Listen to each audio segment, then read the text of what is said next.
It is time for Give Me the Headlines presented by Hyundai. And for the second week in a row, we have not gone over these. No. And so we have two games. Yep. We've got the Lions win and the Seahawks win.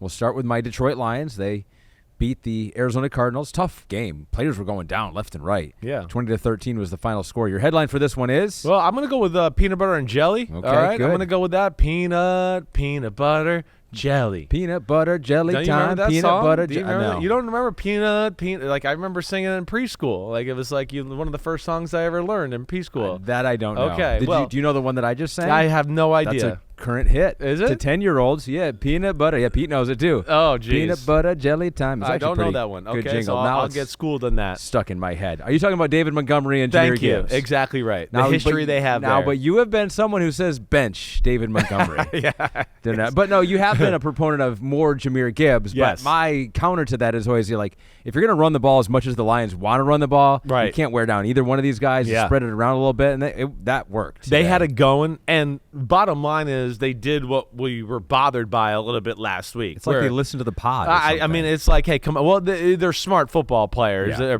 people in that Detroit organization. They looked at that game and they go, what are we doing? We got this great offensive line, right? And we're asking our quarterback to throw the ball 50 times a game. What are we doing? They got back to it right away today. I mean, as soon as the game started, I was like, oh, the Lions are coming out with attitude. They're going to run the football. There's no doubt. Watch out. Here they go. They were going jumbo extra They were. offensive lineman. Exactly Dan right. Skipper kept reporting eligible. And then he got hurt for 1 minute. And I was Yeah. like, oh, no, what was going on? But yes, you could tell right away that their game plan was to get back to being physical running football team, downhill, Gibbs, Montgomery. And then, of course, we know what happens after that, and we start to find some big passes in the pass game and the play action and all that. So that's what the big thing today is. But you said it. Like, one of the first things I went, man, running the ball, 2 tight ends on the field a lot, tight ends in the pass game.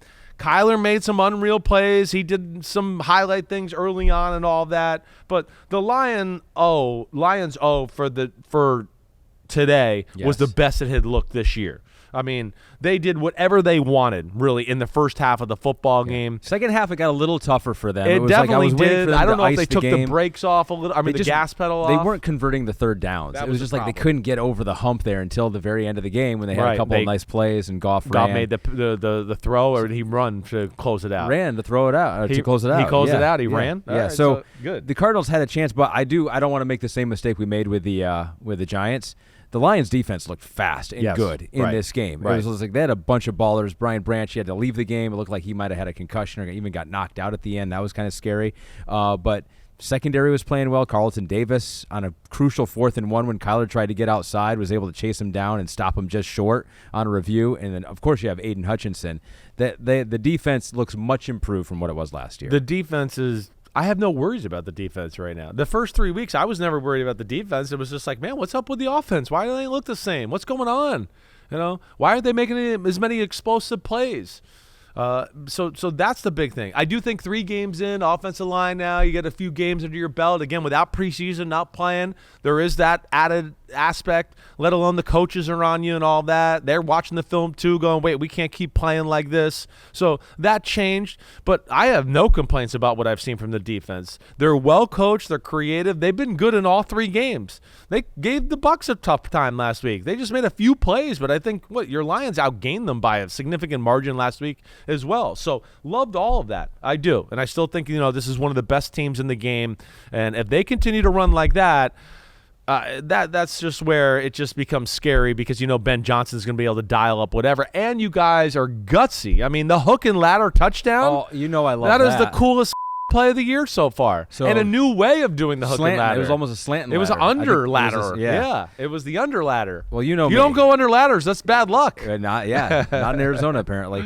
You know me. I've been crying for the rugby revolution in football, and I was like, because you run that play. And then now you've shown that you can run that play. Yeah. Next time you're doing it, you fake the pitch and you keep it. And now it's just like you're in open space with some of these fast dudes that the Lions have, or any team could do it. No, I mean I love that. I hope it was they do it was more. a great, actually simple idea that wasn't actually all that like risky when you really saw it executed. You're Sure. like, wait, okay. I mean, we know we're pitching it back and it's a lateral, but the mesh and how they did it and the back coming out of the backfield and then going right down the line of scrimmage and what we call a halfback burst was really good. Imagine But doing that to Jamison Williams too. I hear you. I hear you. The balance is back in Detroit. That's the big thing. Yeah. They got the balance back between the run game and the pass game. We'll see where it goes from there. I know they're still one of the best teams in football. Arizona has now lost 20 of their last 24 home games. I didn't realize it'd been that bad. Man, and I it did didn't not either. sound like a home game at times. There were definitely a lot of Lions Definitely fans that did made not. their way to Phoenix. Seahawks beat the Dolphins. This one was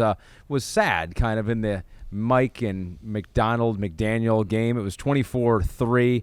What was your headline on this one? Well, it was uphill battle, right? But the big one, the Zach attack. Zach Charbonnet, Yep. 91 yards, couple of touchdowns. First Seahawk with 4 touchdowns through 3 games of a season since Sean Alexander in 2005. He was very good. I think they're going to be able to run the ball this year. It stinks that Kenneth Walker's not in there. Yep.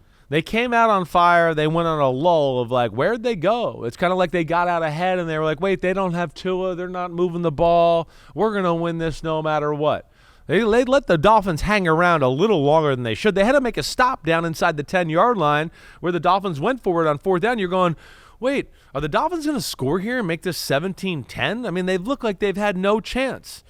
So I didn't expect a lot from the Dolphins. It's an uphill battle. We talked about Seattle to start the show. Playing in Seattle and Minnesota might be the 2 hardest places to play in all of football. I mean, Seattle's deafening.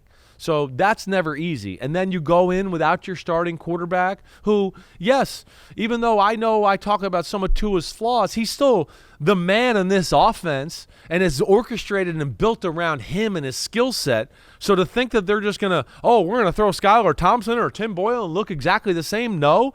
And especially against a guy that went, wait, I played this defense last year. This offense last year when I was the defensive coordinator at Baltimore, and we it up, and they scored like 16 points and we scored like 50 something on offense, right? He's had moments of knowing how to contain this whole attack by Mike McDaniel. Mm-hmm. So I didn't expect a lot. And honestly, the Dolphins, as much as they were tough and hung around, they looked like they were a team today that was like, we don't have our quarterback, we're not going to really win. It's not going to happen. And then It they felt go, like we that. lost. We don't have our other quarterback either. I know. And then Skylar takes a big shot. I don't know if he hurt his shoulder. I think I saw Rib something injury. about Rib injury, I think. landed hard on it. Nonetheless, but yeah, they went to Tim Boyle after that. I know they have Tyler Huntley as well, so we'll see where it goes. The Seattle offense, though, hasn't been perfect, but they have shown a propensity to make big plays. Yep. Right? I wanted to use kind of DK Metcalf in the headline, but I couldn't think of a cool rhyme to say it. Okay, Yeah. He did have 4 for 104. Grubbs, their offensive coordinator, the guy from Washington with Michael Penix last year. I don't see college OCs come into the NFL a lot and go, oh, wait, I got it. I could figure out all these defenses and blitzes and still be successful. He looks like he's got it. Moved the ball on the Patriots last week. We know week 1 was good. Today, still big plays. They look like they're going to be able to run the ball better than years past. We'll see where it goes. I know they're going to be better on defense because Mike McDonald is creative as hell and one of the best defensive coaches in the game. So good Mike one for McDonald, Seattle. the first head coach, I love this stat, to start his NFL career 3-0 since Mike McDaniel in 2022. That's great. It had to be that way. And now you got the Seahawks and the Vikings, the last 2 undefeated teams in the NFC. Yeah, it's crazy. Who would have thought? Who would have thought? Give me the headlines presented by Hyundai.